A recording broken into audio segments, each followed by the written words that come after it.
అంటే దాని అర్థం ఏంటంటే, దేవుని పోలిక దేవుని స్వరూపంలో సృజించబడినటువంటి నరుడు త్రోవ తప్పి దేవునికి దూరం అయిపోయాడు. మళ్ళీ ఇప్పుడు వాడిని పిలాల.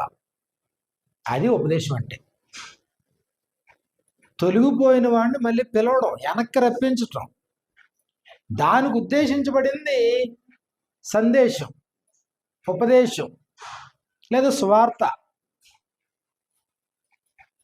దేవుని పోలిక దేవుని రూపం ఎంతవరకు ఉంది? ఏదైనా తోటలో దేవుడు అవ్వాదములు సృజించాడు, దేవుని ఉపదేశం ఉంది.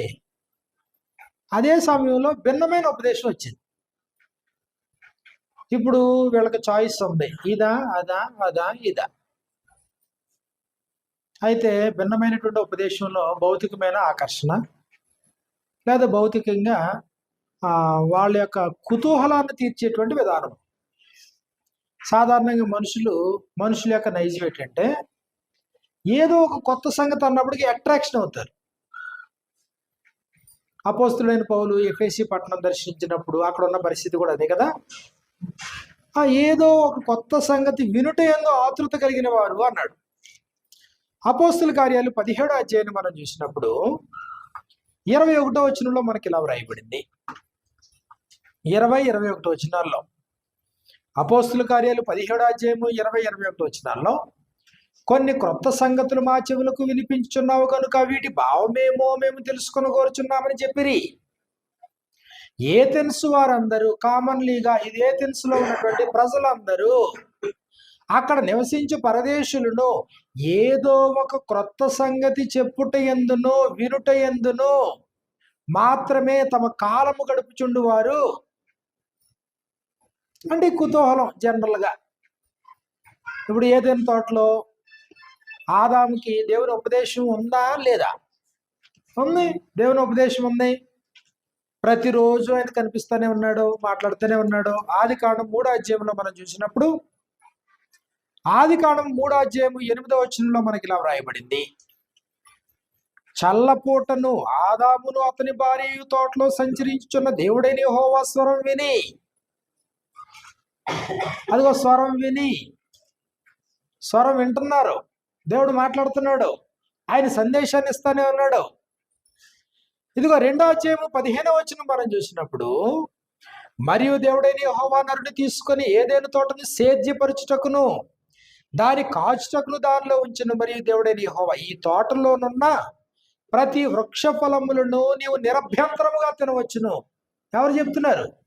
దేవుడు. ఎవరితో చెప్తున్నాడు? ఆదాముతో చెప్తా ఉన్నాడు.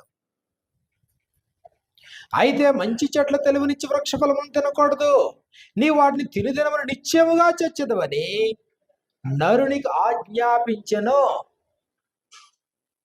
హోషే గ్రంథము 6వ అధ్యాయము 7వ వచనంలో, ఆదాము దేవుని యొక్క ఆజ్ఞను ధిక్కరించాడు, మీరాడు. ఆదాము దేవుని యొక్క నిబంధనను మీరాడు అన్నాడు. మరి సందేశం లేదా అక్కడ? ఏదైనా తోటలో సందేశం ఉంది. అన్ని కాలాల్లో దేవుని సందేశం ఉందా? అన్ని కాలాల్లో ఉంది. నేడు ఉందా? నేడు ఉంది సందేశం. అయితే మరి భిన్నమైన సందేశం లేదా? భిన్నమైన సందేశం అన్ని కాలాల్లో ఉంది. ప్రపంచపు జనాభా ఇద్దరప్పుడు ఏదైనా తోటలో అవ్వాదములు ఉన్నప్పుడు.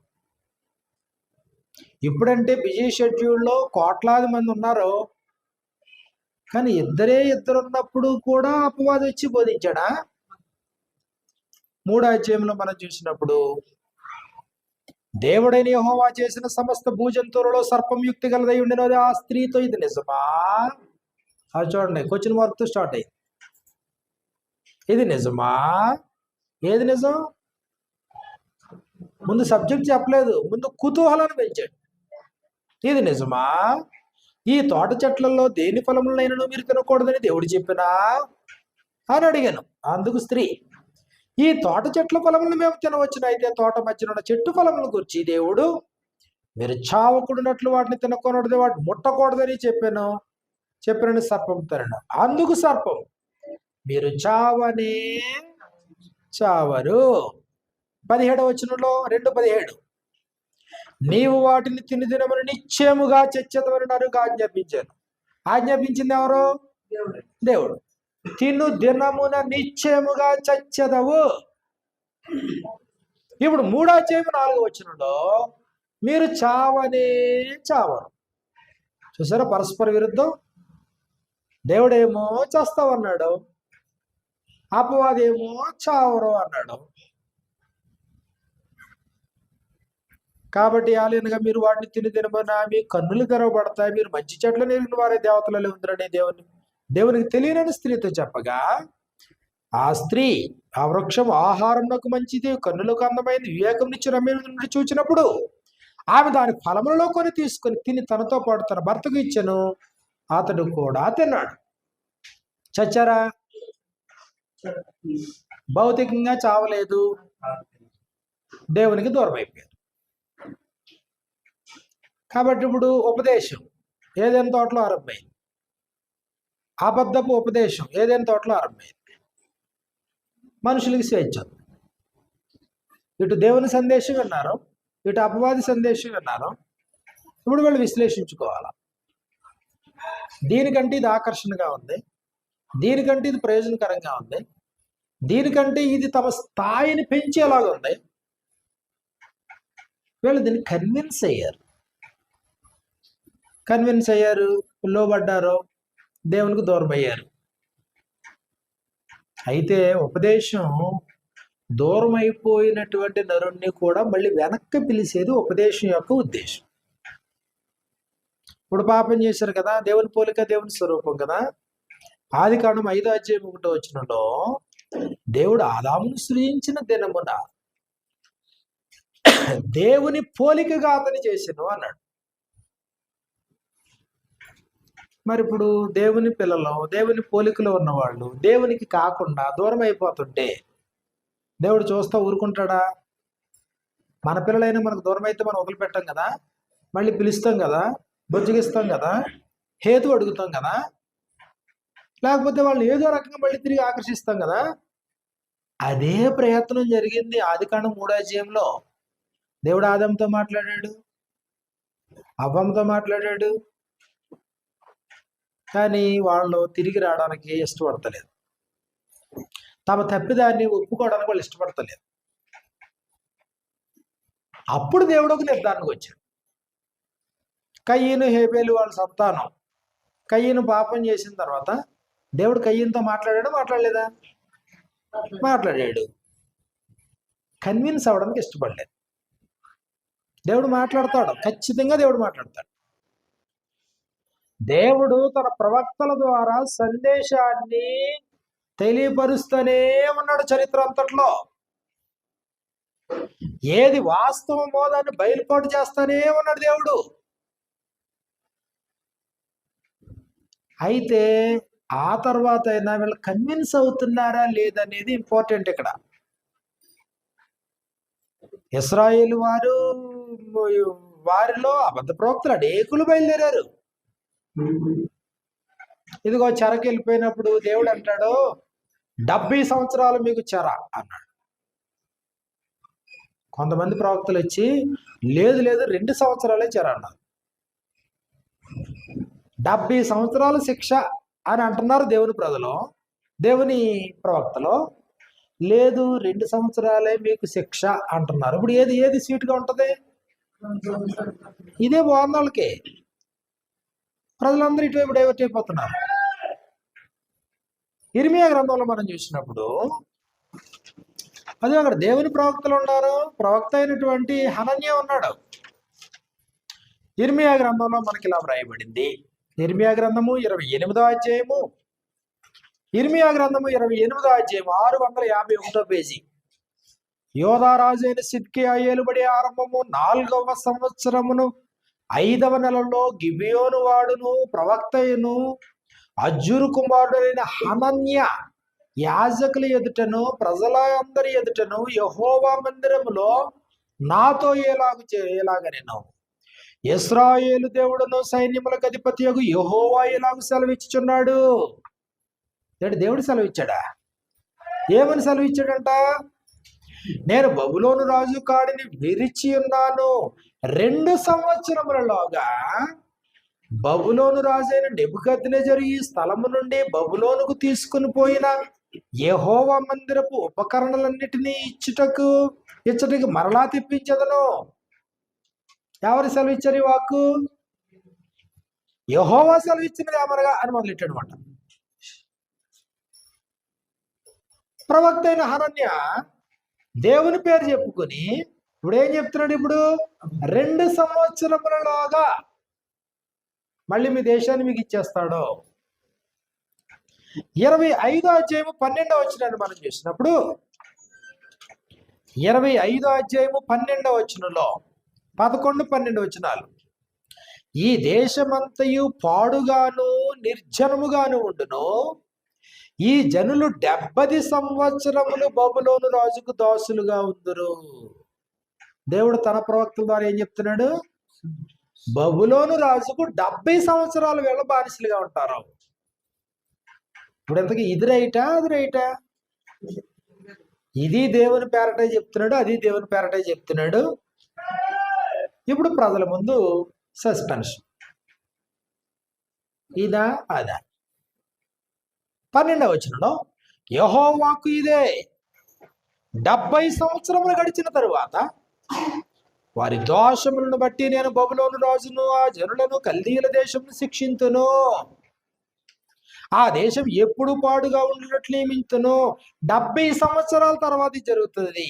నేను ఆ దేశంను గురించి సెలవిచ్చిన మాటలని యిర్మీయా ఈ జనములన్నిటిని గురించి ప్రకటింపగా ఈ గ్రంథంలో వ్రాయబడినంతయు ఆ దేశం మీదకి రప్పించదను. ప్రవక్త అయిన యిర్మీయా ద్వారా దేవుడు 70 సంవత్సరాలు అంటున్నాడు. ఇప్పుడు ప్రవక్త అయినటువంటి హనన్యా వచ్చి మీరేం చెప్తున్నాడు? 2 సంవత్సరముల్లోగా. ప్రజలందరూ ఇటువైపు పడిపోయారు. 29వ అధ్యాయంలో 29వ అధ్యాయం 5వ వచనం మనం చూసినప్పుడు యిర్మీయా గ్రంథము 29వ అధ్యాయం 5వ వచనంలో, ఇండ్లు కట్టించుకొని వాటిలో నివసించుడి, తోటలు నాటి వాటి ఫలములు అనుభవించుడి, పెళ్లిళ్ళు చేసుకుని కుమారులు కుమార్తెలు కొనుడి. అక్కడ ఏమీ తక్కువ లేకుండా అభివృద్ధి పొందుటకే వారు కుమారులు కుమార్తెలు కొన్నట్లు మీ కుమారులకు పెళ్లిళ్ళు చేయుడి, మీ కుమార్తెలకు పురుషులను సంపాదించుడి. మిమ్మల్ని చెరగనిపోయే పట్టణంలో క్షేమము కోరి దాని కొరకు యెహోవాను ప్రార్థన చేయుడి, దాని క్షేమం మీ క్షేమమునకు కారణమగును. 10వ వచనం, యెహోవా ఆజ్ఞ ఇచ్చుచున్నాడు, బబులోను రాజ్యమునకు 70 సంవత్సరములు గతించిన తరువాతనే మిమ్మును గూర్చి నేను పలికిన శుభవార్త నెరవేర్చి ఈ స్థలమునకు మిమ్మల్ని తిరిగి రప్పించినట్లు నేను మిమ్మల్ని దర్శించును. అంటే ఇప్పుడు దేవుడు ప్రవక్త ద్వారా 70 సంవత్సరాలు ఉంది, తొందరపడొద్దు, చక్క ఇల్లు కట్టుకోండి, తోటలు నాటుకోండి, మీ పిల్లలకు పెళ్లిళ్ళు చేయండి, మీ కుమార్తెలకు బిడ్డలు సంపాదించండి, వారు తిరిగి మళ్ళీ పిల్లలను కనేటట్లుగా పెళ్లి చేయండి. అంటే ఇప్పుడులో మనం ఇక్కడ నుంచి కదిలేదు ఏమీ లేదు. 70 సంవత్సరాలు దేవుడు పర్మిషన్ ఇచ్చాడు. 70 సంవత్సరాల తర్వాత వాళ్ళని శిక్షిస్తాడు. ఇది సందేశం. ఇప్పుడు ఇక్కడ ఉండి ఆ దేశం యొక్క క్షేమం కోరి ప్రార్థన చేయండి అనేమో ఈయన చెప్తుంటే ఇంకో ప్రవక్త ఏం చెప్తున్నాడు? ఏమి లేదు, ఇల్లు కట్టుకోవద్దు, ఏం చేయదు, వెళ్ళిపోతాం, ఏం వరి అవ్వద్దు, వెళ్ళిపోతాం, 2 సంవత్సరాలు వెళ్ళిపోతాం. ఇలాంటి పరిస్థితి ఇశ్రాయేలు వారికి అడుగడుగునా తటస్థిస్తూనే ఉంది. నడుకు క్రొత్త నిబంధన ప్రభువైన యేసు బ్రతుకున్న కాలంలో అప్పుడు కూడా శాస్త్రులు పరిచయాల ద్వారా బెడదలేదా? ఆయన వారి శాస్త్రుల వలె కాక అధికారము గల వారి వలె వారికి బోధించారు. శాస్త్రులు పరిచయాలు బోధించేది ఒకటే, ప్రభువైన యేసుక్రీస్తు వారు బోధించేది ఒకటే. క్లాష్ అక్కడే వచ్చింది. యేసు ప్రభువుని సిలువేయడంలో ప్రధానమైనటువంటి కారణం కూడా అక్కడే. ఆయన వారి శాస్త్రులు పరిచయంలో బోధించట్లేదు. ఆయన ఆశ్చర్యపోయారు కొంతమంది. ప్రభువారి యొక్క బోధకు మంత్రముగ్ధులైపోయారు కొంతమంది. ఆయన వెంబడించారు కొంతమంది. సమస్తాన్ని విడిచిపెట్టేశారు కొంతమంది. ఆయన దూషించారు కొంతమంది. శంకరులకి పాపులకి స్నేహితులని నేరారోపణ చేశారు కొంతమంది. దేవదోషం చేస్తున్నాడని కూడా నేరారోపణ చేశారు. అంటే అప్పుడు కూడా అపోజిషన్ ఉందా? యేసుప్రభు వారు దాన్ని కూడా అనుభవించారా?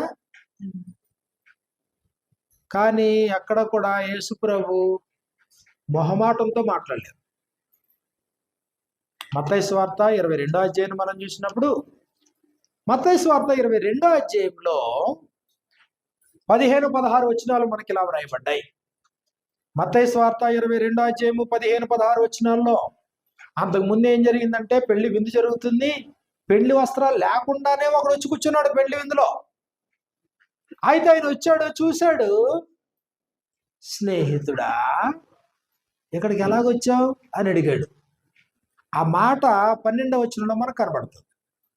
22:12. స్నేహితుడా, పెళ్లి వస్త్రము లేక ఇక్కడికి ఎలాగ వచ్చితివని అడుగుగా వాడు మౌని అయి ఉండెను.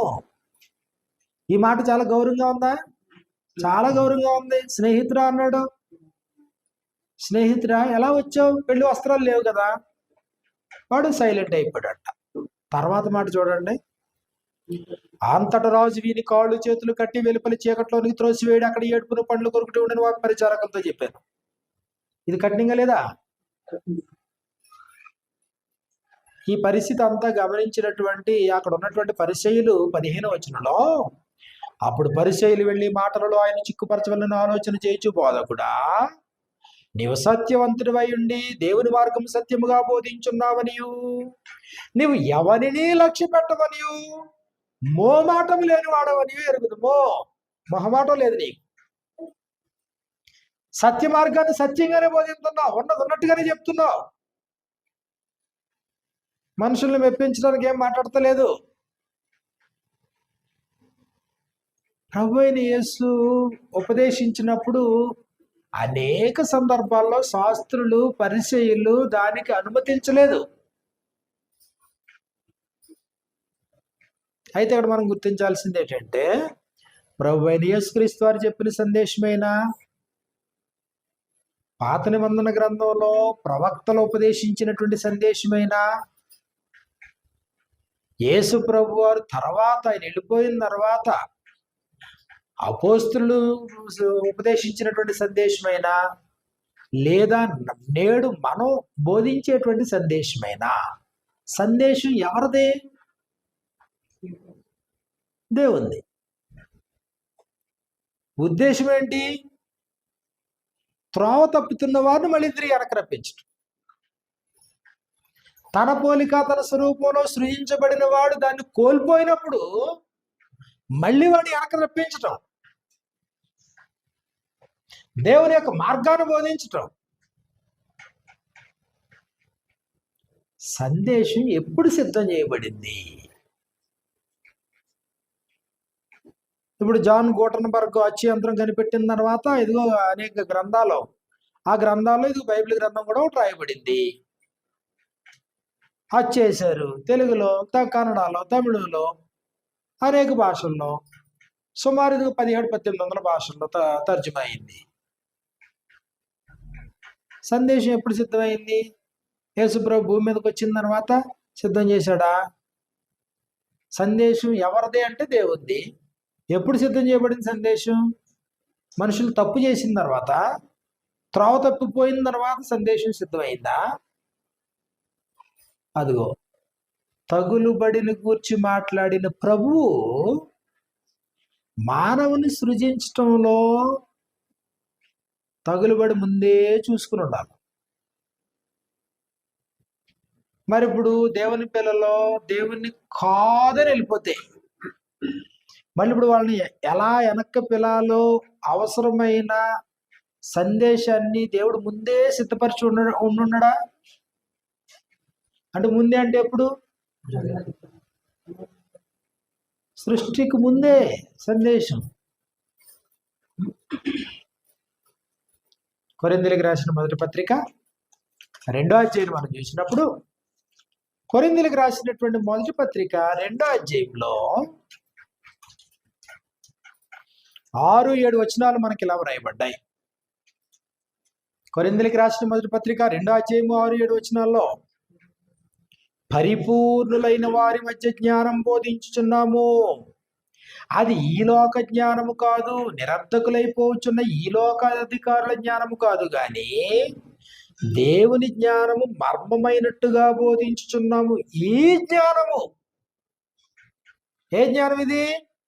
దైవ జ్ఞానం, దేవుని యొక్క జ్ఞానము మరుగై ఉండెను జగదుత్పత్తికి ముందుగానే.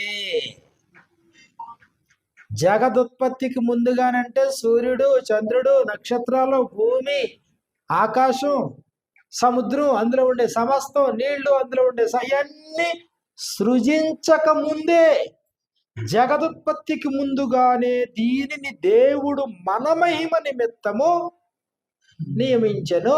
దేనిని? బోధనే. అంటే దేవుడు ఎంత ముందు చూపు ఆలోచించండి ఒకసారి. ఉపదేశం అనేది అప్పటికప్పుడు పుట్టుకొచ్చేది కాదు.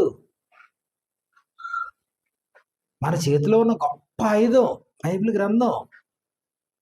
చెప్పేవాళ్ళు 100 రకాలు చెప్పనివ్వండి, నష్టం లేదు, చెప్పనివ్వండి. ఆపలేరు ఎవరుందని. ఆపడం మన పని కాదు, ఆపలేం.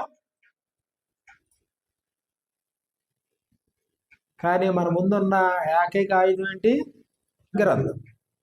నువ్వు 100 చెప్పు, గ్రంథాన్ని పరిశీలిస్తా. నువ్వు 1000 చెప్పు, నేను గ్రంథాన్ని పరిశీలిస్తా. నువ్వు 1,00,000 మాటలు చెప్పు, నేను గ్రంథాన్ని పరిశీలిస్తా. ఇప్పుడు ఈయన తినాలా, ఆయన తినాలా, ఆయన తినాలా, ఆయన ఎవరు తినాలి? ఇప్పుడు వాక్యానుసారంగా ఉంటే అంగీకరించు, వాక్యానుసారం వదిలిపెట్టేసే. ఉపదేశం ఎవరిది? దేవుడు. నరుడే పాటి ఈవేళ ఉంటాడు, రేపు పోతాడు. ఈవేళ ఉపదేశించిన వాడు రేపు ఉండకపోవచ్చు. అందుకనే అపోస్తులైన పౌలు ఏమంటాడంటే, మీ విశ్వాసం మనుష్య జ్ఞానమును ఆధారం చేసుకొనక దేవుని శక్తిని ఆధారం చేసుకుని ఉండవల్లని.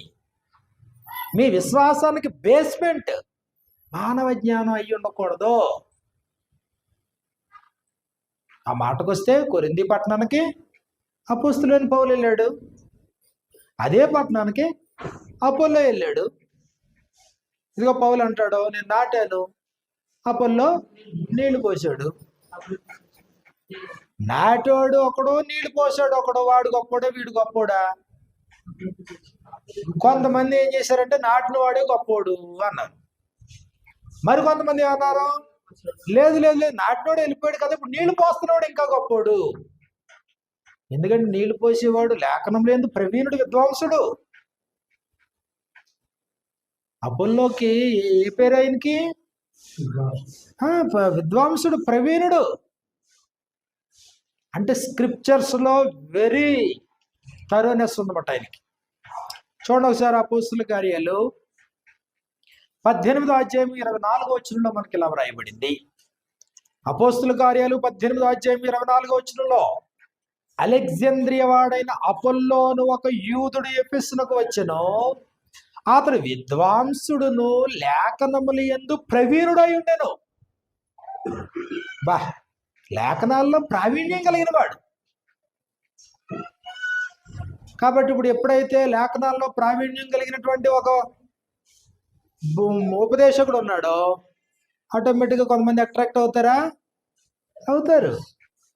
పండితుడండి, ఆయన ధారాళంగా మాట్లాడతాడండి, బైబిల్ చూడకుండా మాట్లాడతాడండి, ఎన్ని వచ్చినాడైనా మాట్లాడేయగలడండి. ఇలా మాట్లాడండి. ఇలా కొంతమంది ఏమయ్యారు? అపోల్లోకి ఫేవర్ అయ్యారు. మరి పౌలు గొప్పతనం ఏంటి? కొంతమంది పౌలుకి ఫేవర్ అయ్యారు. పౌలు గొప్పతనం ఏంటి మరి? క్రీస్తు సంగమున కొరకు పడిన పాట్లలో కొదువైన వాటిని, సంఘం కొరకంట క్రీస్తు ప్రభు పాటలు పడ్డాడంట కట్టడానికి. ఇంకా ఏమైనా కొరత ఉంటే అది ఈయన పడ్డాడంట ఆ పాటలు. కడమవాడే అందరికంటే గొప్పవాడు, గొప్ప పాత్రగా ఎంచబడ్డాడు. కాబట్టి ఇప్పుడు కొంతమంది పౌలు పార్టీకి వెళ్ళారు. పౌలు ఉపదేశకుడు, పౌలు గొప్ప ప్రసంగి, బిరుదులు కూడా వచ్చినాయనకి. ముఖ్య ప్రసంగి పౌలు, అంతర్జాతీయ సువార్థికుడు. అనేక ప్రాంతాలు వెళ్ళాడు, అనేక ప్రాంతాల్లో పనిచేశాడు. ఆయా ప్రాంతాల్లో సంఘాలు ఏర్పడ్డాయి. కాబట్టి ఇప్పుడు కొంతమంది ఎటువైపు తిరిగారు? కొరింథీయులకు రాసిన మొదటి పత్రిక 3వ అధ్యాయం మనం చూసినప్పుడు, కొరింథీయులకు రాసిన మొదటి పత్రిక 3వ అధ్యాయము 4వ వచనం నుండి మనకి ఇలా వ్రాయబడింది. మొదటి కొరింథీ 3:4 నుండి, ఒకడు నేను పౌలు వాడను, మరి ఒకడు నేను అపుల్లో వాడను అని చెప్పినప్పుడు, ఒకడు నేను పౌలు వాడను, అపుల్లో వాడని చెప్పుకుంటే మీరు ప్రకృతి సంబంధం లేని మనుషులు కారా? అపుల్లో ఎవడు, పౌలు ఎవడు? పరిచారకులే కదా. పరిచారకులు అంటే సేవకులు, సర్వెంట్స్, పరిచర్య చేసేవారు. సందేశం ఎవరిది?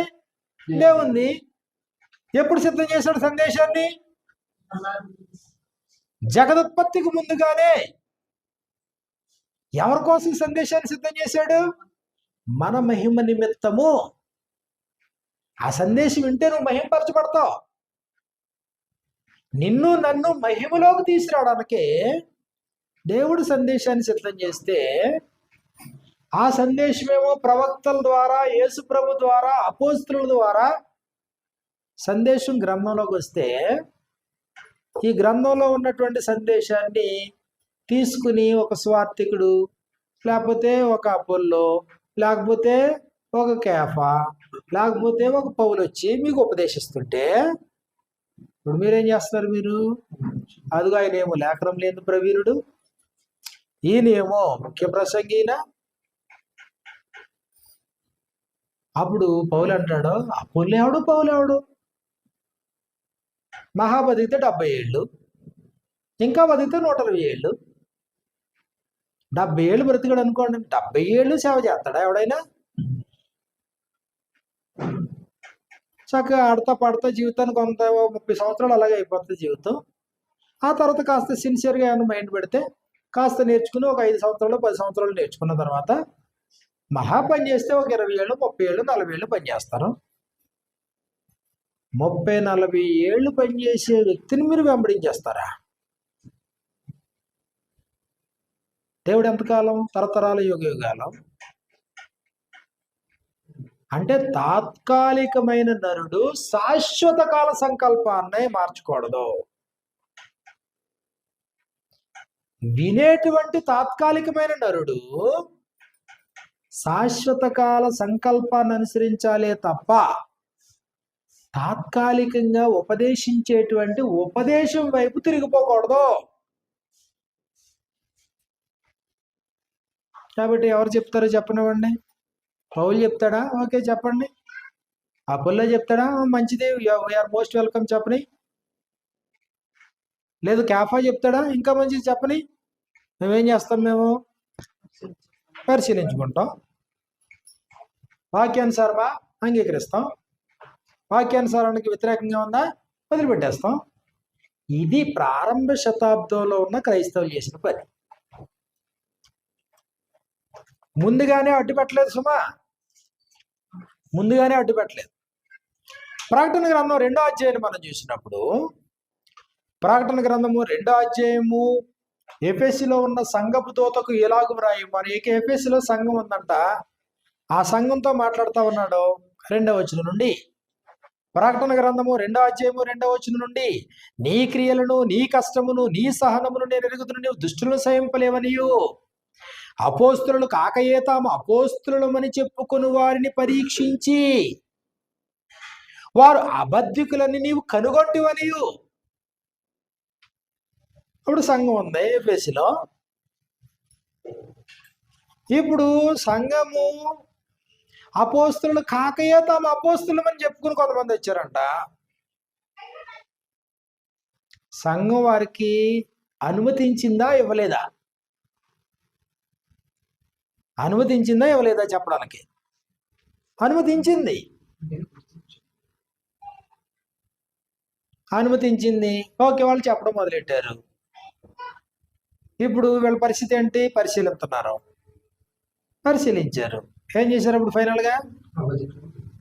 అపోస్తులు కాక తాము అపోస్తులమని చెప్పుకొని వారిని పరీక్షించి వారి అబద్ధికులని నువ్వు ఫైండ్ అవుట్ చేసావు.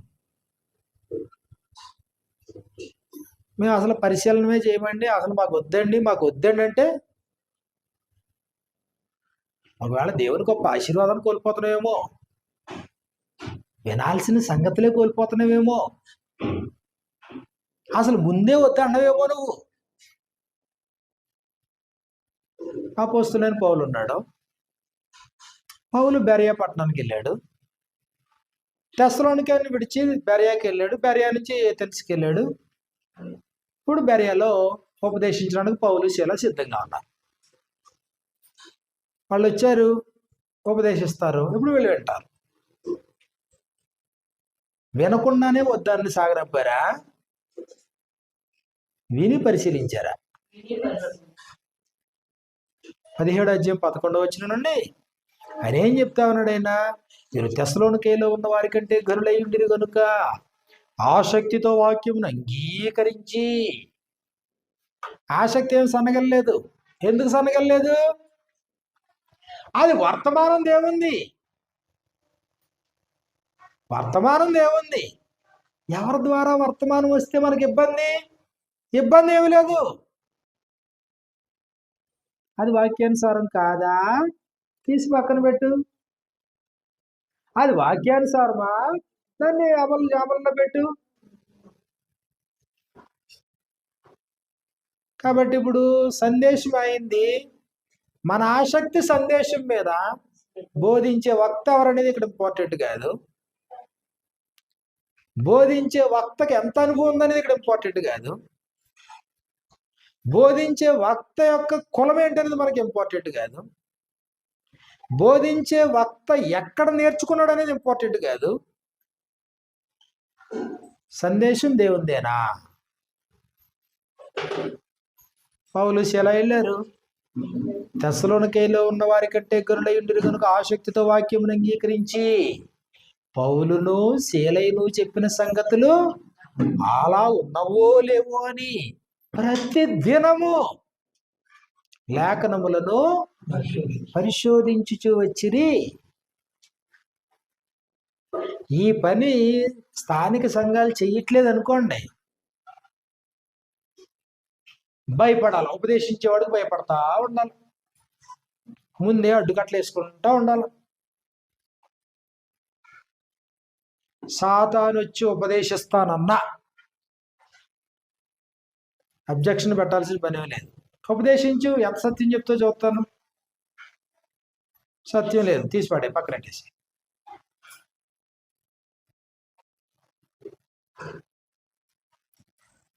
ఎంత ప్రపంచంలో, ఎంత విశ్వంలో మనకి ఎంతమంది తెలుసు? అంటే మనకు తెలుసున్న వాళ్ళే సత్య సంబంధులా? అంటే మనకు తెలియని వాళ్ళు ఎవరు సత్య సంబంధం లేరా? చాలాసార్లు మనం పొరపాటు చేస్తాం.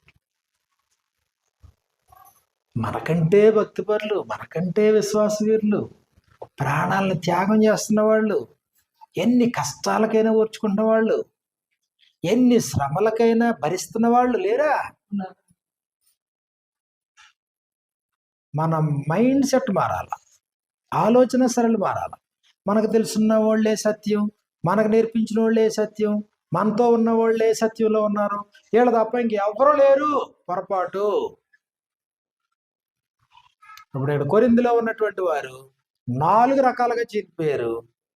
చీలిపోవడానికి ప్రధాన కారణం ఏంటంటే ఉపదేశాన్ని బట్టి చీలిపోయారు అన్నాడు. 1వ అధ్యాయం 10వ వచనం నుండి మనం చూసినప్పుడు, ఇదిగో మీలో కొందరు నేను పౌలు వాడును అన్నారంట.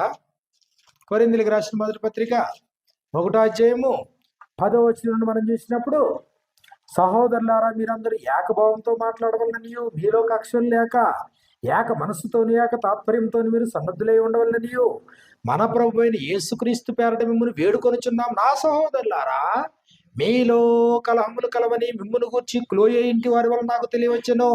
మీలో ఒకడు, మీలో అమాంగ్ యు, కొరింథీ పట్టణంలో ఉన్నటువంటి సంఘంలో ఒకడు, నేను పౌలు వాడను, ఒకడు నేను అపోల్లో వాడును, మరి ఒకడు నేను కేఫా వాడును, ఇంకొకడు నేను క్రీస్తు వాడని చెప్పుకొనుచున్నారని నా తాత్పర్యము. ఎవరిని బట్టి? దేవుని బట్టి విడిపోయారా? అందరికీ పరలోకం కావాలి, అందరికీ దేవుని సందేశం కావాలి. కానీ ఇప్పుడు ఎవరిని బట్టి? ఉపదేశించే వారిని బట్టి. సమస్య ఉపదేశించేవారిదా వినేవారిదా? వినేవారి సమస్య. వినేవారు ఉపదేశించేటువంటి వారిని ఎన్నుకోవడం సమస్య. ఎందుకంటే తిమోతికి రాసినటువంటి పత్రికలు అన్నాడు, తమ స్వకీయ దురాశలకు అనుకూలమైన బోధకులను తమ కొరకు పోగు చేసుకుని. అంటే నేనేమనుకున్నానో అది చెప్పేవాడే ఉత్తముడు. ఈ ఆలోచన మాట తిమోతికి రాసినటువంటి మొదటి పత్రిక 4వ అధ్యాయంలో 2, 3, 4 వచనాలు మనకి ఇలా వ్రాయబడ్డాయి. వాక్యమును ప్రకటించుము, సమయమందును అసమయమందును ప్రయాసపడుము, సంపూర్ణమైన దీర్ఘశాంతముతో ఉపదేశించుచు ఖండించుము, గద్దించుము, బుద్ధి చెప్పుము. ఎందుకనగా జనులు హితబోధను సహింపక దురద చెవులు గలవారై తమ స్వకీయ దురాశలకు అనుకూలమైన బోధకులను తమ కొరకు పోగు చేసుకుని, స్వకీయ దురాశలకు అనుకూలమైన వారిని పోగు చేసుకుని సత్యమునకు చెవినియ్యక కల్పనా కథల వైపు తిరిగే కాలము కాబట్టి వచ్చును. కాబట్టి ఇక్కడ మనం మర్చిపోకూడని బలమైన సంగతి ఏంటంటే సందేశం దేవుంది. ఎప్పుడు నిర్ణయించబడింది? జగదుత్పత్తికి ముందుగానే నిర్ణయించబడింది. ఎవరి కొరకు నిర్ణయించబడింది? మన మహిమ నిమిత్తము నిర్ణయించబడింది. జగదుత్పత్తికి ముందుగానే నిర్ణయించబడిన ఆ సందేశాన్ని నువ్వు వింటే నువ్వు మహింపరచబడతావు. రోమపత్రిక 3వ అధ్యాయం 23వ వచనంలో ఏ భేదమును లేదు, అందరూ పాపము చేసి మహిమను పొందలేకపోతున్నారు. పాపం చేసిన వాడు దేవుడు అనుగ్రహించే మహిమను పొందలేకపోతుంటే మళ్ళీ వాళ్ళని మహింపరచడానికి ఉద్దేశించబడింది ఏంటి? సందేశం. జగదుత్పత్తికి ముందుగానే దీనిని దేవుడు మన మహిమ నిమిత్తము పాపం చేశాడు, మహిమ పొందలేకపోతున్నాడు, కింద దిగి సరిపోయాడు. సందేశం వెళ్ళి వాడు హృదయాన్ని తాకింది. ఎందుకు? మన మహిమ నిమిత్తము. వాడు కోల్పోయిన మహిమను తిరిగి పొందడం కొరకు సందేశం ఉద్దేశించబడింది. సందేశం మేలేనా? సందేశం వినకపోతే ఏముంది జీవితం? సందేశం వినాలా? అనాదిలో దేవుడు సిద్ధం చేసిన సందేశం వినాలా? అది హృదయాంతరంగాలను మార్చేది, హృదయంలో ఉండే తలంపుల్ని ఆలోచనల్ని శోధించేది, ఆంతర్యాన్ని క్లీన్ చేసేది సందేశమే.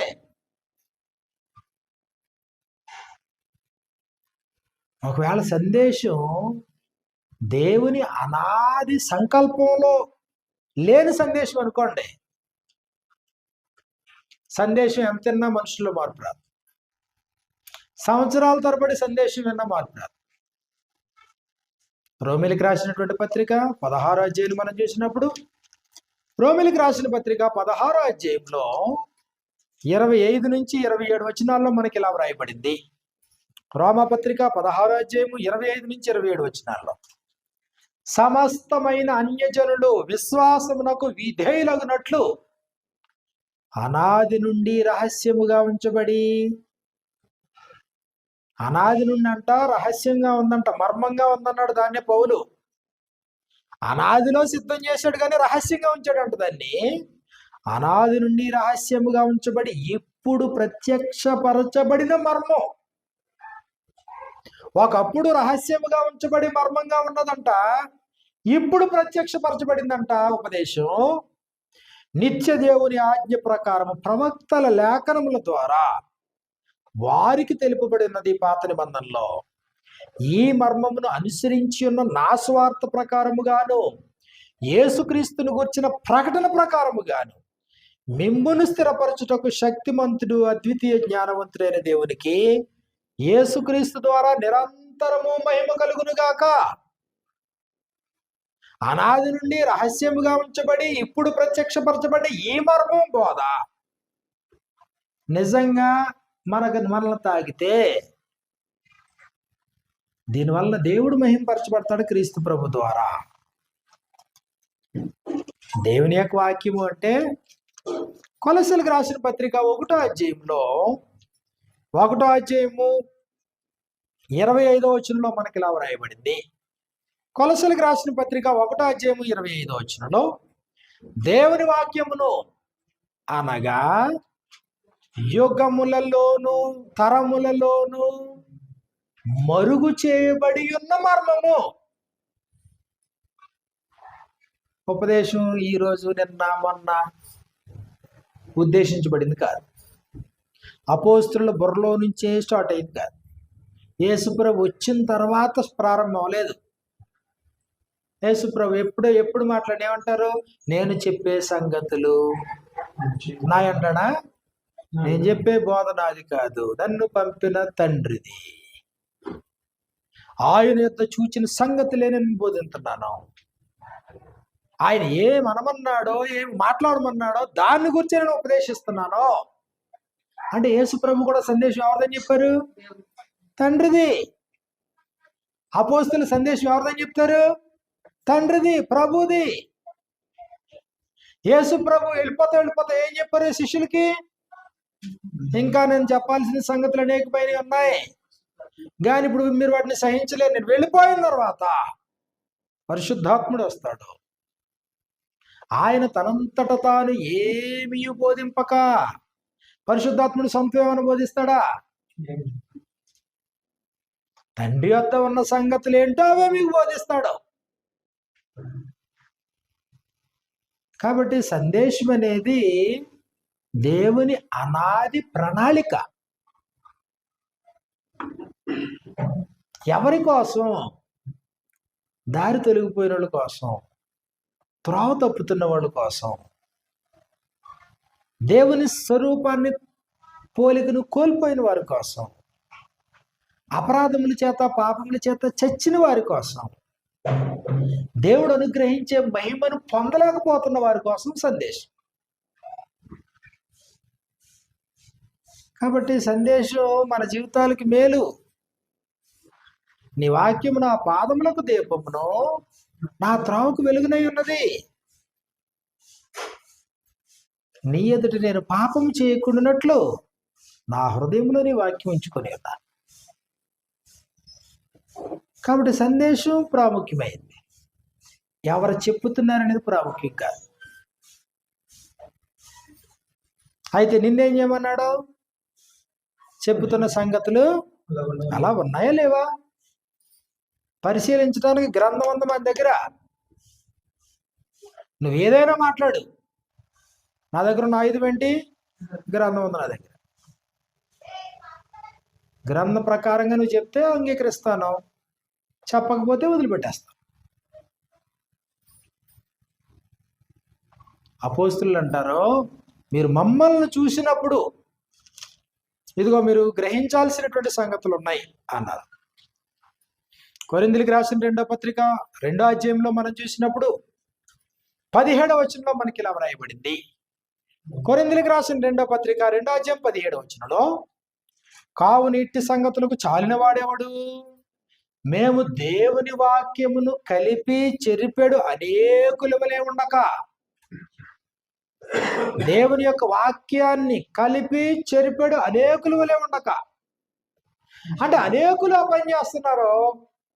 ఇది అనేకుల వలె మేము ఉండక నిష్కాపట్యము గల వారమును, దేవుని వలన నియమింపబడిన వారమునై ఉండి క్రీస్తునందు దేవుని ఎదుట బోధిస్తున్నాం.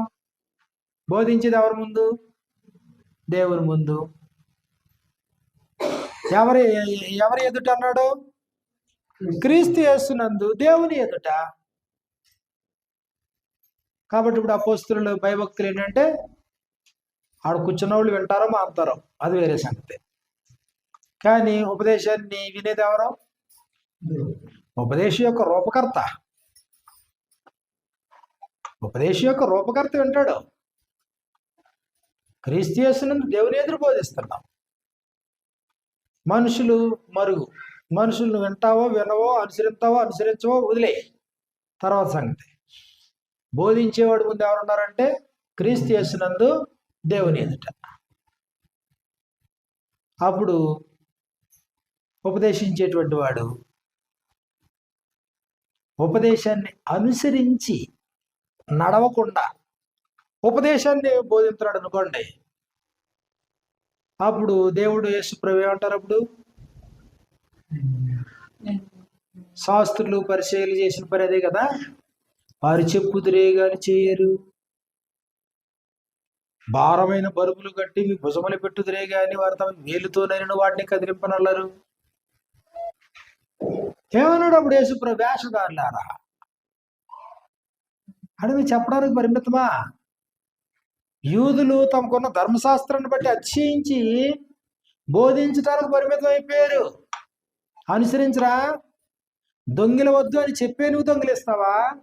వ్యభిచరించొద్దు అని చెప్పే నువ్వు వ్యభిచరిస్తావా?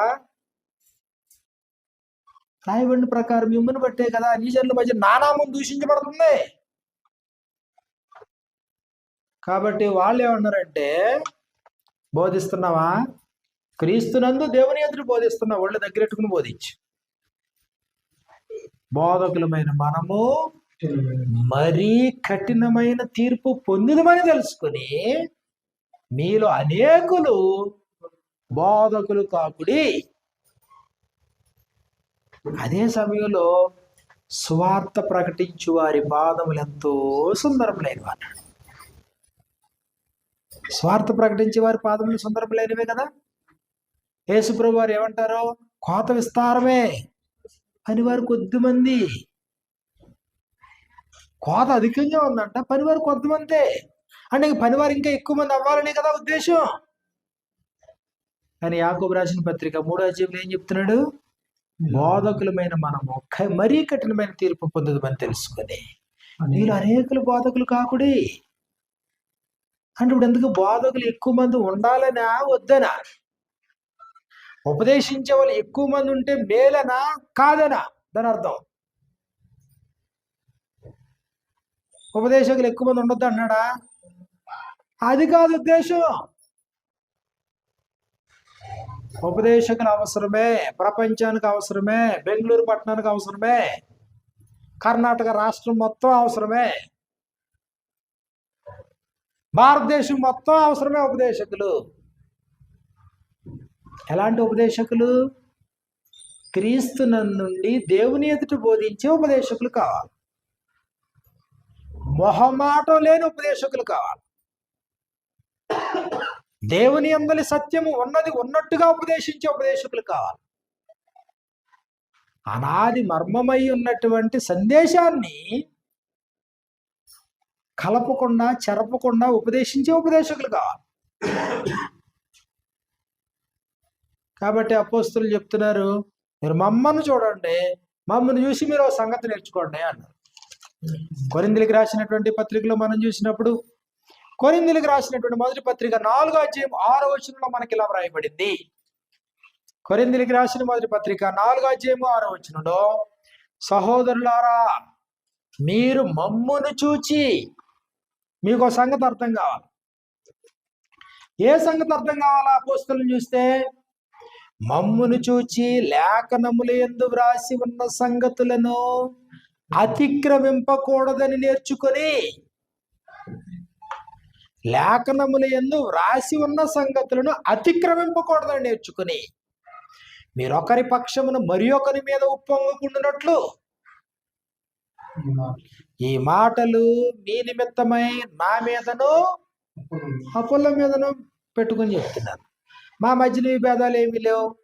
ఇదిగో మేము క్రీస్తునందు దాసులు మేము ఎరుగుదాం, పనోళ్ళు అని మాకు తెలుసు. ఇంకా చెప్పాలంటే జీతకాలం అనే సంగతి మాకు తెలుసు. మేము పనోళ్ళు, మమ్మల్ని బట్టి మీరు చెందుతున్నారేంటి? మేము పని చేయడానికి వచ్చాం, నాటడానికి నేను వచ్చాను, నా తర్వాత నీళ్లు పోయడానికి ఇంకొక ఆయన వచ్చాడు. మేము పనోళ్ళు ఎంట పడతారా? కాబట్టి వృద్ధి కలిగేసేటువంటి వాడు దేవుడు ఆయన విడిచిపెట్టేశారు. ఎవరిని బట్టి చెందుతున్నారు? వ్యక్తులను బట్టి, పనులను బట్టి. ఇంకా చెప్పాలంటే 10వ వచనంలో, మేము క్రీస్తు నిమిత్తం వెర్రివారము, మీరు క్రీస్తు నిమిత్తం బుద్ధిమంతులు, మేము బలహీనులు, మీరు బలవంతులు, మీరు ఘనులు, మేము ఘనహీనులము, ఈ గడియ వరకు ఆకలి దెబ్బకెళ్ళి వారము, దిగంబరులము, పిడిగుత్తులు తినుచున్నాము, నిలువరమైన నివాసం లేక ఉన్నాము, స్వహస్తములతో పనిచేయచ్చు కష్టపడుచున్నాము, నిందింపబడి దీవించుచున్నాము, హింసింపబడి ఓర్చుకొనిచున్నాము, దూషింపబడి బతిపాలుకొనిచున్నాము, లోకమునకు మురికిగాను అందరికీ పెంటగాను ఇప్పటి వరకు ఎంచబడుతున్నాం. మరి మీరేం చేస్తున్నారు? మమ్మల్ని వెంబడిస్తున్నారు. మీరు మమ్మల్ని తీసి ఎత్తి పెట్టుకుంటారు. ప్రభుని వదిలేశారు, దేవుని వదిలిపెట్టేశారు. ఉపదేశకుని బట్టి అతిశయించటం అంటే శరీర సంబంధమైన మనసు. ఉపదేశాన్ని బట్టి అతిశయించటం అంటే అది ప్రకృతి సంబంధి, శరీర సంబంధి. సందేశం దేవుంది, సందేశం దేవుంది. ప్రపంచమే హద్దుగా సుమారు 200 దేశాలు. ఏ దేశంలో వాక్యం చెప్తే ఏమైంది? సత్యం చెప్పాలి కానీ మనకి ఎవరు ఉపదేశం చేస్తే ఏమైంది? నిత్యత్వానికి నడిపించాలి కానీ లేదు, నాకు తెలుసున్న పరిధిలో, ఉన్న చిన్న పరిధిలో ఏళ్ళొద్దు ఎవరొద్దు. నష్టపోతాం. పరిమితమైన జ్ఞానంతో ఉపదేశకులను బట్టి అతిశయిస్తున్నాం, తృణీకరిస్తున్నాం. ప్రారంభ శతాబ్దులు ఉండే సంఘాలు చేసిన పని అది కాదు. ఎఫ్ఎస్సి సంఘానికి వెళ్ళారు. రండి, యు ఆర్ మోస్ట్ వెల్కమ్. మేము అపోస్తులం సార్. అలాగే సార్, చాలా ఆనందం అండి, రండి కాసేపు వాక్యం చెప్పండి మాకు. కాసేపు మాట్లాడేటప్పటికి పసిగట్టేశారు సంఘం. పసిగట్టేసి ఏం చేశారు? డిస్క్వాలిఫైడ్. చేయాల్సింది అది కదా, సమస్తాన్ని పరీక్షించి మేలైన దాన్ని చేపట్టమని లేదా? తెస్సలోనికైలకు రాసినటువంటి పత్రికలో మనం చూసినప్పుడు, తెస్సలోనికైలకు రాసినటువంటి పత్రికలో 5వ అధ్యాయము 21వ వచనంలో మనకి ఇలా వ్రాయబడింది. తెస్సలోనికైలకు రాసినటువంటి మొదటి పత్రిక 5వ అధ్యాయము 21వ వచనంలో, ప్రవచించుటను నిర్లక్ష్యము చేయకుడి, సమస్తమును పరీక్షించి మేలైన దానిని చేపట్టుడి. వినేవాళ్ళకి సందేశం, పరీక్షించు, పరిశీలన చెయ్యి. పరిశీలించాల్సింది దేవుని యొక్క సందేశాన్ని, దేవుని యొక్క ఉపదేశాన్ని. అనాది ఉన్నటువంటి మర్మాన్ని పరిశీలించు.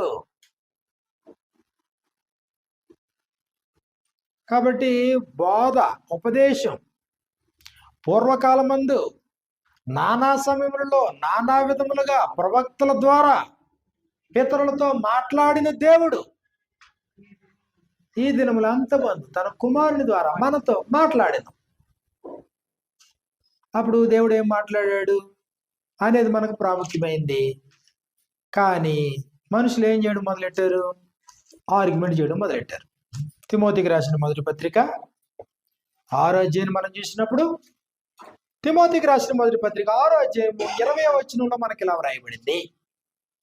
తిమోతికి రాసిన మొదటి పత్రిక 6వ అధ్యాయము 20వ వచనంలో, ఓ తిమోతి, నీకు అప్పగింపబడిన దానిని కాపాడి అపవిత్రమైన వట్టి మాటలకును జ్ఞానమని అబద్ధముగా చెప్పబడిన విపరీత వాదములకును దూరంగా. విపరీతమైన వాదం చేయడానికి సందేశం నీది కాదు కదా, సందేశం ఎవరిది?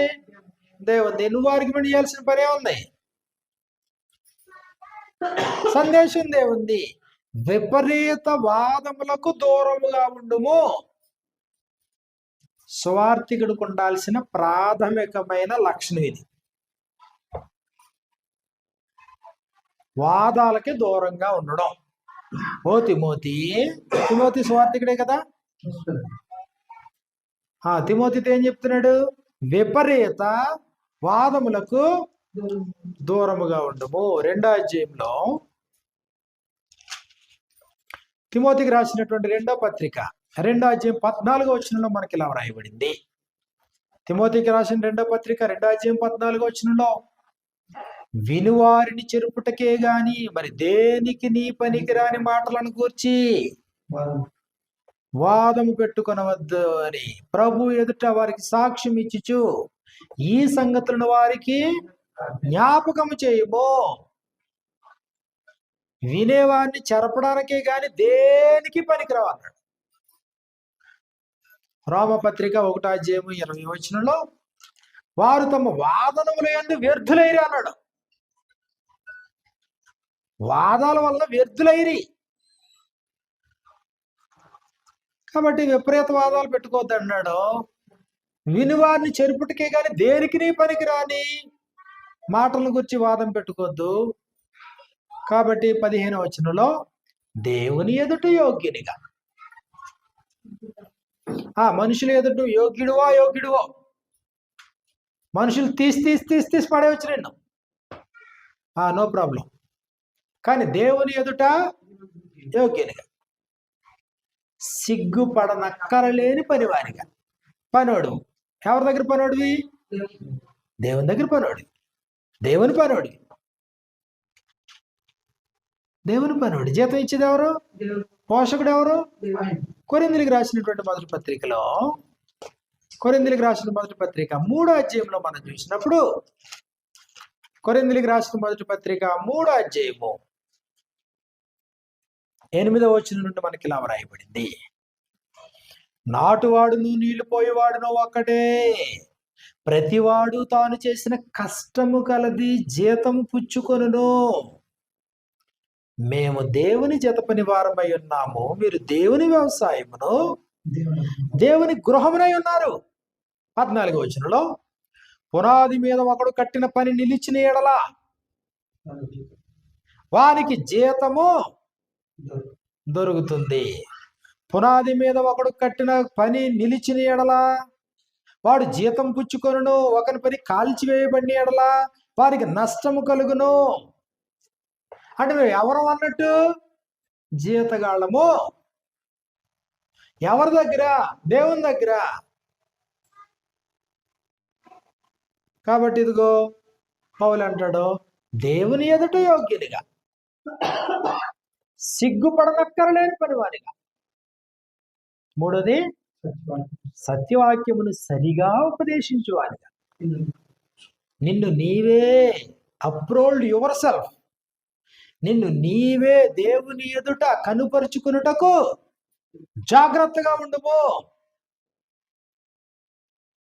బోధించేది క్రీస్తునందు దేవుని ఎదుట, సంతోషపెట్టాల్సింది దేవుడి ముందు, దేవుని ఎదుట, యోగ్యునిగా కనబడాల్సింది దేవుని ముందు, సిగ్గుపడనక్కరలేని పనివానిగా నిరూపించుకోవాల్సింది దేవుని ముందు. ఎప్పుడు నిరూపించుకుంటా? అలాగా ఉన్నదన్నట్టుగా ప్రకటిస్తే, ఉన్నదన్నట్టుగా ప్రకటిస్తే కొంతమంది దూరం అయిపోతారేమో కదా. గ్యారంటీగా దూరం అవుతారు, నష్టం లేదు. యేసుప్రభు ఉపదేశించినప్పుడే దూరం అయ్యారు. యేసుప్రభు ఎంత మాత్రం ఫీల్ అయిన సందర్భాలు. నీకోదేమో అసాధారణమైన వ్యక్తి రాత్రి వేళ వచ్చాడు అంటే తను వచ్చినట్టు ఎవరికి తెలియకూడదు. యూదుల అధికారి, ధర్మశాస్త్రోపదేశకుడు. అంటే యూదులకి ధర్మశాస్త్రాన్ని ఉపదేశించేటువంటి వాడు యేసుప్రభు విలువను గుర్తించి రాత్రి వేళ వచ్చాడు. యేసుప్రభు మాట్లాడితే ఆ సిట్టింగ్లో వెళ్ళిపోయాడు లెగిసి. ఆ తర్వాత ఎప్పుడో మళ్ళీ చేరాడు అనుకోండి, అది వేరే సంగతే. ఆ సిట్టింగ్లో నిలబడలేదు. ఒక యూదుల అధికారి ప్రభు దగ్గరికి వచ్చాడు, సాష్టాంగపడి ఆయనకి నిత్య జీవానికి వారసునవడని నేను ఏం చేయాలని అడిగాడు. యేసుప్రభు మొదలు పెట్టాడు. యేసుప్రభు మట్టి గోడ మీద గచ్చిపోత పోయాడు కదా, మట్టి గోడ మీద గచ్చిపోత పోయాడు. ఆయన ఉన్నది ఉన్నట్టుగా చెప్తాడు, మా మాట లేకుండా చెప్తాడు. యేసుప్రభు చెప్పాడు, నిత్య జీవానికి వారసుని అవ్వాలంటే ఇదిగో ధర్మశాస్త్రంలో ఉన్నాయి కదా, నీ తల్లి నీ తండ్రిని సన్మానించు, అబద్ధం ఆడొద్దు, నరహత్య చేయొద్దు, వ్యభిచారం చేయొద్దు, ఇవన్నీ చిన్నప్పటి నుంచి చేస్తున్నానయ్యా. ఓకే, యూఆర్ క్వాలిఫైడ్ 99%, ఇంకా 1% ఉంది. ఏంటి చెప్పు నాకు. పరలోకంలో నీకు నిల్ బ్యాలెన్స్ ఉంది, భూమి మీద సమృద్ధి అని బ్యాలెన్స్ ఉంది నీకు. ఇక మీద ఏం చేయాలా? పరలోకంలో ధనాన్ని కూర్చుకో అని చెప్పాడు. వీడికి అది ఇష్టం లేదు. ఇక మీద నువ్వేం చేయాలంటే పరలోకంలో ధనాన్ని కూర్చుకో. మిక్కిలి ధనవంతుడు కనుక మిక్కిలి వ్యసన పడతా వెళ్ళిపోయాడు. యేసుప్రభు 4 రోజులు ఆగు, పర్లేదులే, నువ్వు ఉండు, నువ్వు 4 రోజులు ఆగితే తర్వాత నేర్చుకుంటావు అన్నాడా? పోనీ ముందు ఎంతవరకు చేస్తావు అంతవరకు చెయ్యి, తర్వాత తర్వాత తర్వాత తర్వాత వస్తుందిలే. వెళ్ళిపోతున్న వాడిని చూపించి శిష్యులతో మాట్లాడుతున్నాడు యేసుప్రభు. ధనవంతుడు దేవుని రాజ్యంలో ప్రవేశించుట కంటే సూది బెజ్జంలో ఒంటె దూరట సులభం.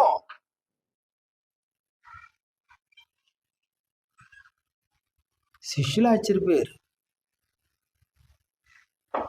శిష్యులు అన్ని సందర్భాల్లో కూడా యేసుప్రభు చెప్తున్న మాటలకు అంగీకరించలేదు సుమా. వాళ్ళు కూడా ఏమన్నారంటే, ప్రభువా ఇలాగైతే ఎవడు రక్షించబడతాడయ్యా అని అడిగారు. భార్యాభర్తల బంధం గురించి యేసుప్రభు మాట్లాడా? వెంటనే వీళ్ళు అంటారు, భార్యాభర్తలకు ఉండు బంధం ఇట్టిదైతే అసలు పెళ్లి చేసుకోకపోవడమే బెటరు అన్నారన్నమాట వాళ్ళు. ఆయన ఏమంటాడు, పెళ్లి చేసుకున్నావా విడుదల కోరద్దు, పురుషుడు తన తండ్రిని తల్లిని విడిచి తన భార్యని హత్తుకొనును, వారు ఏకదేహమై ఉందురు, దేవుడు జతపరిచిన వారిని ఏ నరుడు వేరు చేయకూడదు, భార్య మృతి పొందకుండా విడాకులు ఇచ్చి తిరిగి పెళ్లి చేసుకోకూడదు,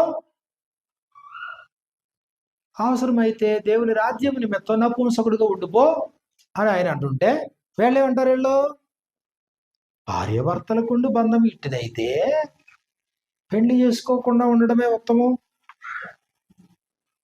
అంటే అంగీకరించారా? అన్ని సందర్భాల్లో యేసుప్రభు వారికి తిరస్కృతి రాలేదా? వద్దు నీ బోధ మాకు వద్దు అని వెనక్కి వెళ్ళిపోలేదా? అంతకు ముందు రోజు 5 రొట్లు 2 చిన్న చేపలతో అనేకులకు ఆహారం పెట్టిన తర్వాత ఎవరికి వాళ్ళ ఇంటికి వెళ్ళిపోయారు. మరుసటి రోజు మళ్ళీ వెతుక్కుంటూ వచ్చారు ప్రభు దగ్గరికి.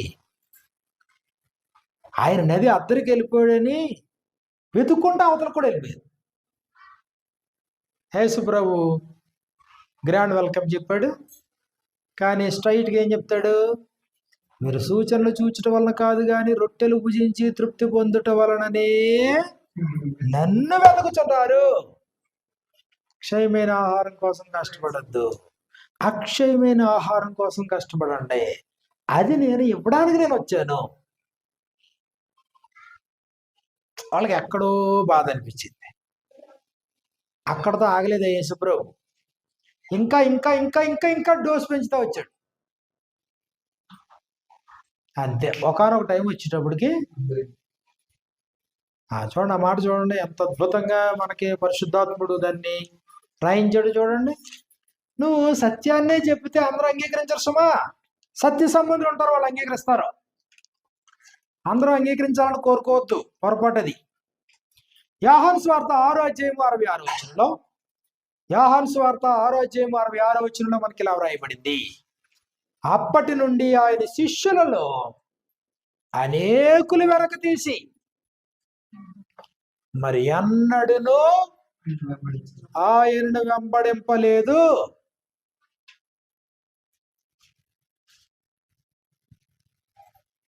మనల్ని ఎవ్వరూ తిరస్కరించకూడదు అని కోరుకోవడం సువార్థికుడి యొక్క తప్పుదు.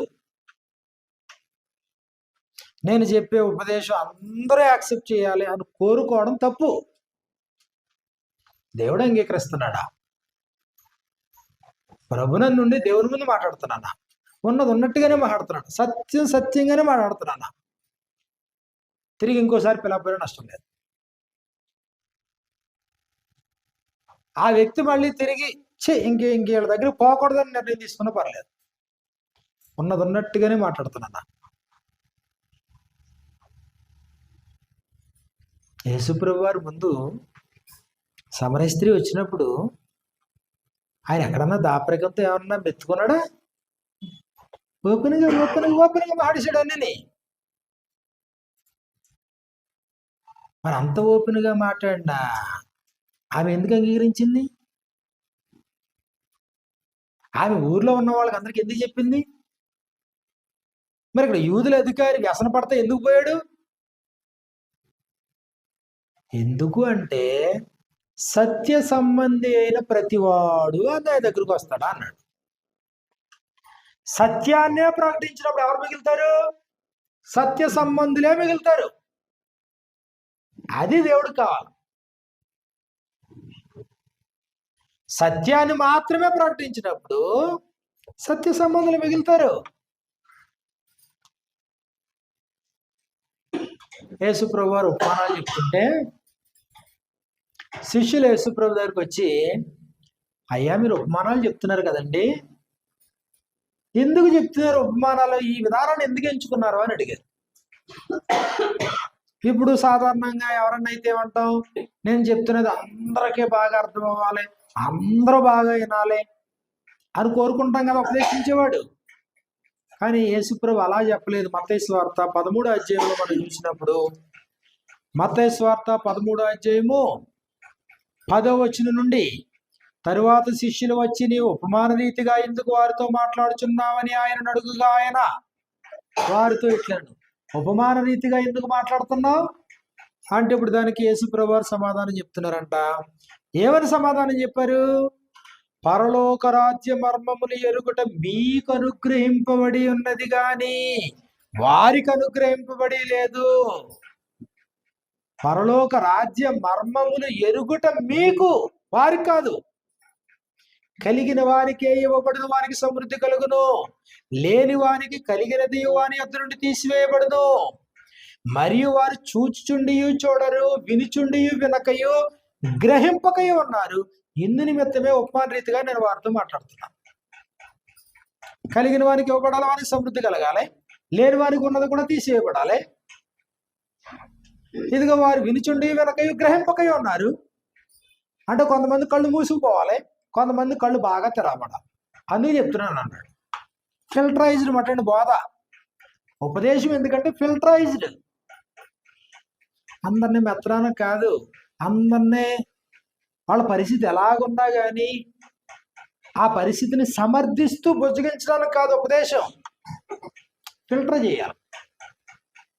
నేను ఇలా బ్రతుకుదామా, లేదు లేదు ఇలాగే పోదామా? ఎలా పోదాం అనుకుంటే ఇది మన పనికిరాదు. లేదు యథార్థంగానే బ్రతుకుదాం, ఇది వదిలేయాలి. ఇంకా లోకాన్ని వదిలేయాలి, లోక స్నేహాన్ని వదిలేయాలి. లేదు నాకు ఇదే కావాలా, అప్పుడు దేన్ని వదిలేయాలప్పుడు? దీన్ని వదిలేయాలి. ఉపదేశం ఫిల్టర్ చేయాలి మనుషులు. యేసుప్రభు చేసింది అదే. శిష్యుల్లో కూడా ఫిల్టర్ చేశాడు ఆయన. సరైనలకు అప్పచెప్పుడు పోదని ఎంత ఫిల్టర్ చేసినా అందులో కూడా మళ్ళీ ఇస్కరియోతు యోధ కూడా ఉన్నాడు. కానీ చివరికి అతను ఫిల్టర్ అయిపోయాడా? ఫిల్టర్ అయిపోయాడు. అప్పుడు యేసుప్రభు పని వృధా అయిందా? నిర్మోహమాటంగా బోధించినటువంటి యేసుప్రభు యొక్క ఉపదేశం వేస్ట్ అవ్వలేదు. ప్రపంచాన్ని తలక్రిందులు చేశారు. 12 మందినే ఏర్పాటు చేశాడు ఆయన. తమ ప్రాణమును కూడా తమకు ఎంత మాత్రమును ప్రియమైందిగా ఎంచుకోలేదు. ఎవని వెండినైనను బంగారమునైనను ఆశించలేదు. మనుషుల యొక్క మెప్పు కోరక దేవుని మెప్పే కోరి బ్రతికారు.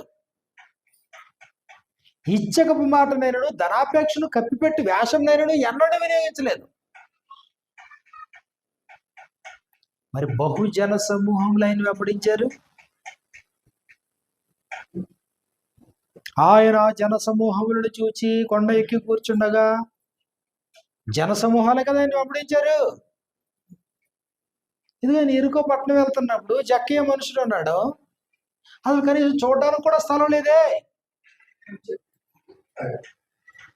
అంతమందిలో కూడా యేసుప్రభు ఏమంటాడు? తను వెంబడించే వారిని ఆయన వెనక తట్టు తిరిగి ఎవడైనను నన్ను వెంబడింపగోరుని ఎడల, వెంబడించాలనుకుంటే తన తండ్రిని, తల్లిని, భార్యను, పిల్లలను, అన్నదమ్ములను, అక్క చెల్లుండను, తన ప్రాణమును సహా ద్వేషింపకుంటే వాడు నా శిష్యుడు కానేరడు. దాని గురించి సిద్ధపడతావా?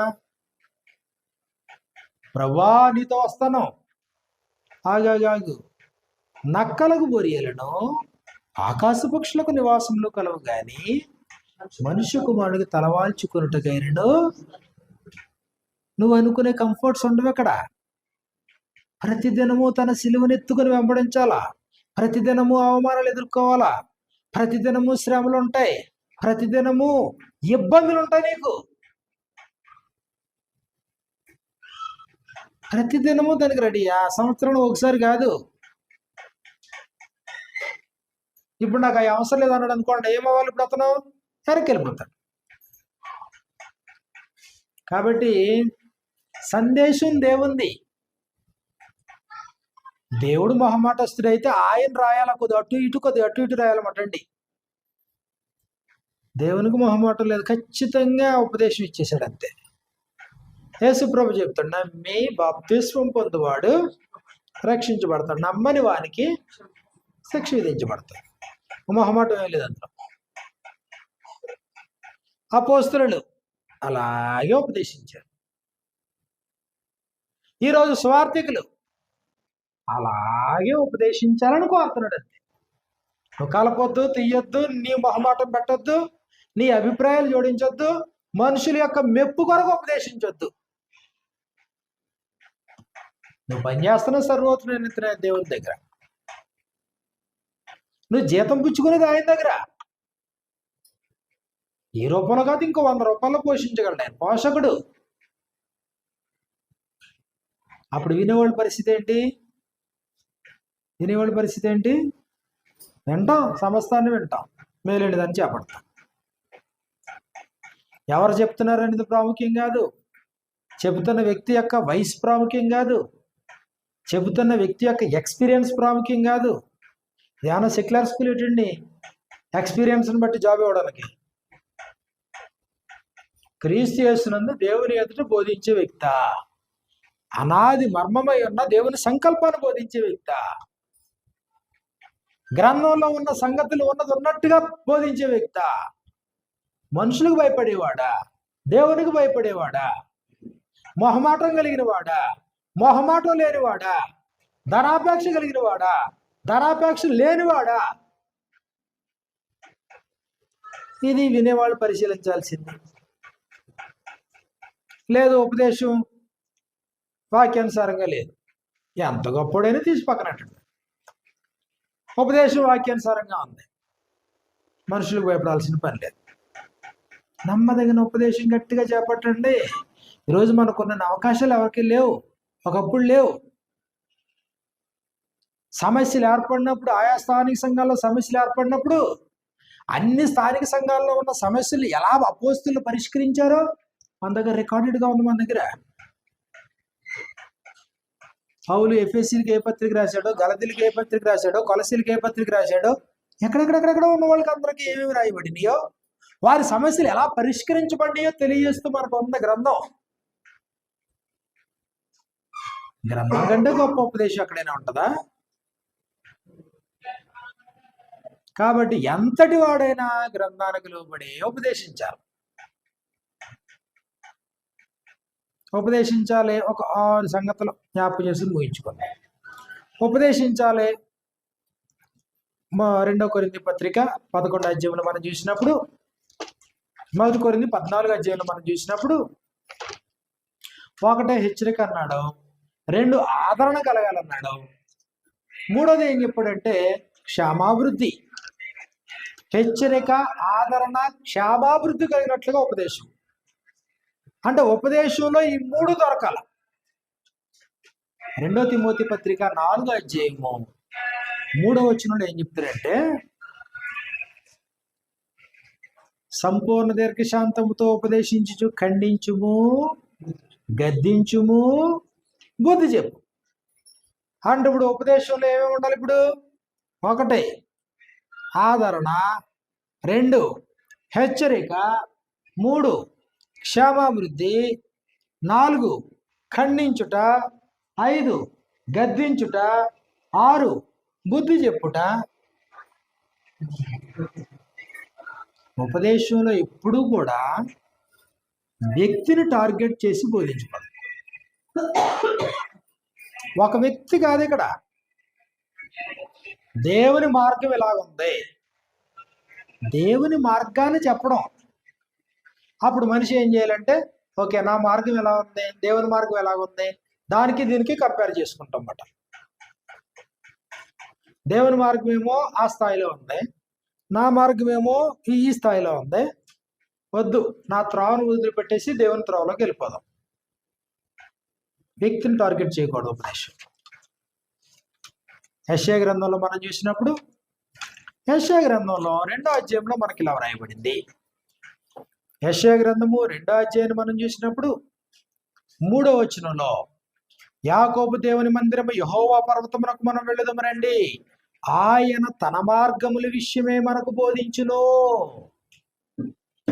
అక్కడ ఏం బోధించబడుతుంది అంటే, అక్కడ తన మార్గముల విషయమై. ఎవరి మార్గాలు? దేవుని మార్గం ఎలాంటిది? అప్పుడు మరి మన మార్గాలు ఎలాంటివి? దేవుని మార్గాలు లాంటివి కాదు. మరి దేవుడు ఆలోచించినట్టుగా ఆలోచించాం, దేవుడు తలంచినట్టుగా మనం తలంచం.